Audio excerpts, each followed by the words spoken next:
हमारे channel all India study 51 में आप सभी का स्वागत है दोस्तों। आओ वीडियो को स्टार्ट करते हैं।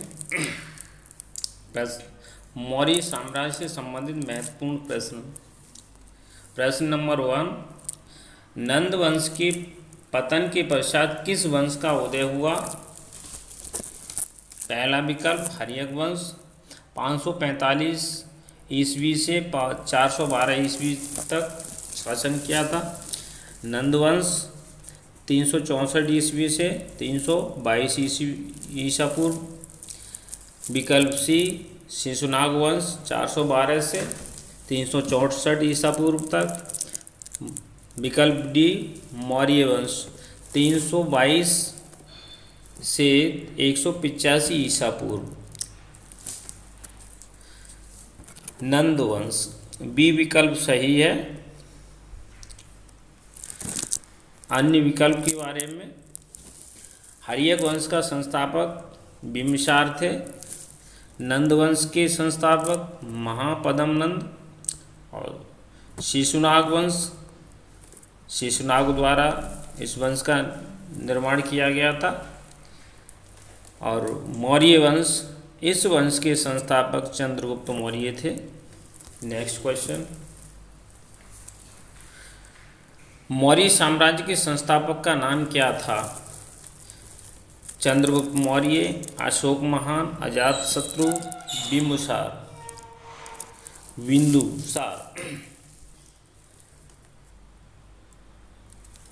ए विकल्प सही है, चंद्रगुप्त मौर्य। अन्य विकल्प, अशोक महान मौर्य साम्राज्य का महान शासक था।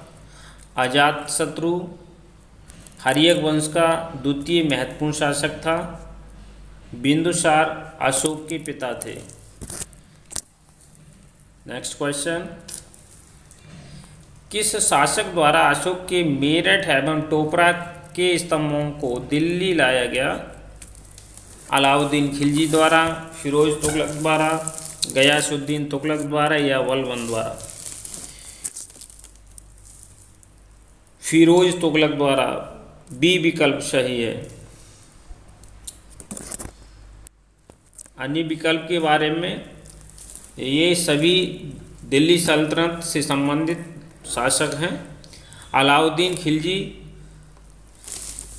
ये खिलजी वंश का महत्वपूर्ण शासक था।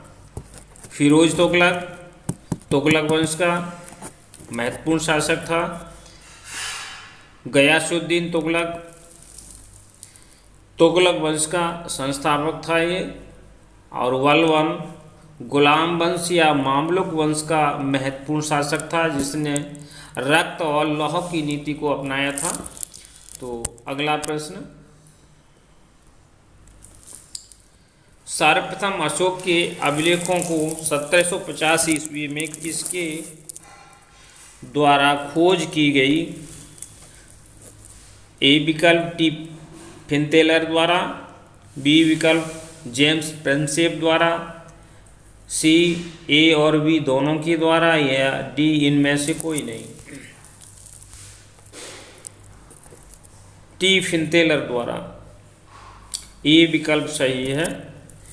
अन्य विकल्प हैं हमारे, टी फिनतेलर द्वारा 1750 ईस्वी में खोज की गई थी। जेम्स प्रिंसेप 1837 ईस्वी में अशोक के अभिलेखों को सर्वप्रथम पढ़ा गया। नेक्स्ट क्वेश्चन, अशोक के अधिकांश अभिलेख किस लिपि में लिखे गए हैं?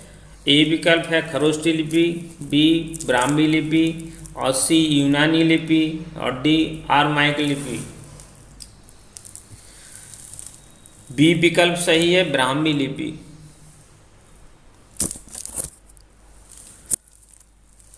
खरोष्टी लिपि और यूनानी लिपि और आरमाइक, ये सभी अशोकी के समय की लिपियां हैं। खरोष्टी लिपि और आरमाइक लिपि का उल्लेख अफगानिस्तान से मिलता है। यूनानी लिपि यूनान से मिलता है।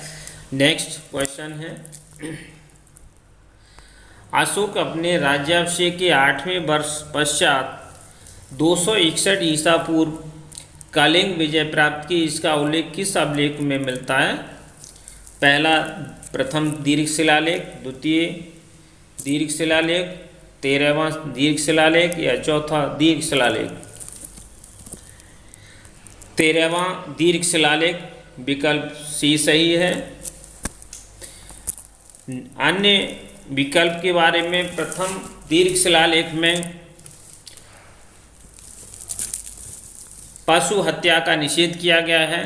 द्वितीय दीर्घ शिलालेख में उल्लेख मिलता है कि अशोक अपने साम्राज्य की सीमावर्ती राज्यों में का उल्लेख मिलता है, चोल, पांडिचेरी, यवनद्वीप, और भी उल्लेख मिलता है, चिकित्सा संबंधी उल्लेख मिलता है कि जो पड़ोसी राज्य थे जिनमें मनुष्य और जीवों के लिए जो महत्वपूर्ण जड़ी बूटियाँ थीं, उन पड़ोसी देशों में अगर उपलब्ध नहीं थी तो वहाँ भेजी गई अशोक के द्वारा।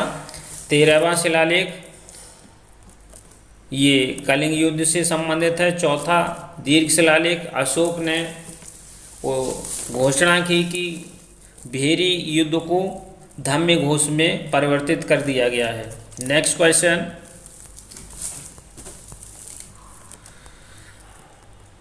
अशोक के समय में बौद्ध धर्म का प्रचार करने के लिए कौन गए और वहीं पर उनकी मृत्यु हो गई? ए विकल्प महेंद्र, संघमित्रा, सी विकल्प महेंद्र एवं संघमित्रा, डी इनमें से कोई नहीं। सी विकल्प सही है, महेंद्र एवं संघमित्रा। अन्य विकल्प के बारे में देखें तो महेंद्र और महेंद्र अशोक का पुत्र था, संघमित्रा महेंद्र की बहन थी। इन दोनों के लिए बौद्ध धर्म के प्रचार हेतु श्रीलंका भेजा गया था। नेक्स्ट क्वेश्चन, मौर्य प्रशासन में मुख्य रूप से किसानों की देखभाल, बीजों, पड़ी हुई भूमि एवं कृषि संबंधी समस्याओं को सुलझाना किस अध्यक्ष का कार्य था? ए शुल्काध्यक्ष, बी सीताध्यक्ष, सी सुराध्यक्ष और डी आयुधगाराध्यक्ष। वी विकल्प सही है, सीताध्यक्ष। अन्य विकल्प, मौर्य साम्राज्य में 18 अध्यक्षों का उल्लेख मिलता है। शुल्काध्यक्ष व्यापार से टैक्स वसूल करने वाला अध्यक्ष था। सुराध्यक्ष शराब से संबंधित अध्यक्ष था। आयुधगारा अध्यक्ष शस्त्र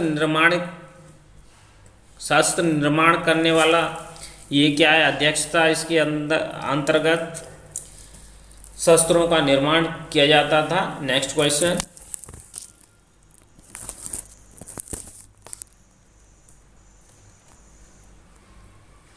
अर्थशास्त्र में खुले तौर आमने सामने किए जाने वाले युद्ध को क्या कहा जाता था? प्रकाश युद्ध, बी विकल्प बूट युद्ध, सी तूषणी युद्ध, डी इनमें से कोई नहीं। ए विकल्प सही है, प्रकाश युद्ध। अन्य विकल्प कूट युद्ध, कूटनीति के आधार पर किया जाने वाला युद्ध था। तूषणी युद्ध दुश्मन सेना के बीच जो अधिकारी थे उनमें फूट डालकर आपस में लड़ा देना तूषणी युद्ध कहलाता था। नेक्स्ट क्वेश्चन, मौर्य काल में अशोक द्वारा निर्मित गुफा एवं आजीविकों को दान में दी गई सबसे प्राचीन गुफा कौन सी है? सुदामा गुफा, लोमहर्ष गुफा, विष्णु झोंपड़ी या गोपी गुफा? ए विकल्प सही है, सुदामा गुफा। अन्य विकल्प के बारे में, सुदामा, लोमहर्ष और विष्णु झोंपड़ी गुफा का निर्माण अशोक द्वारा किया गया था। बराबर गुफा में, बराबर की पहाड़ियों में और गोपी गुफा जो है इसके उत्तराधिकारी दशरथ द्वारा नागार्जुनी पहाड़ियों में गोपी गुफा का निर्माण किया गया। तो इसी तरह की रियल और ऑथेंटिक वीडियो पाने के लिए हमारे चैनल को लाइक करें, सब्सक्राइब करें। Thank you.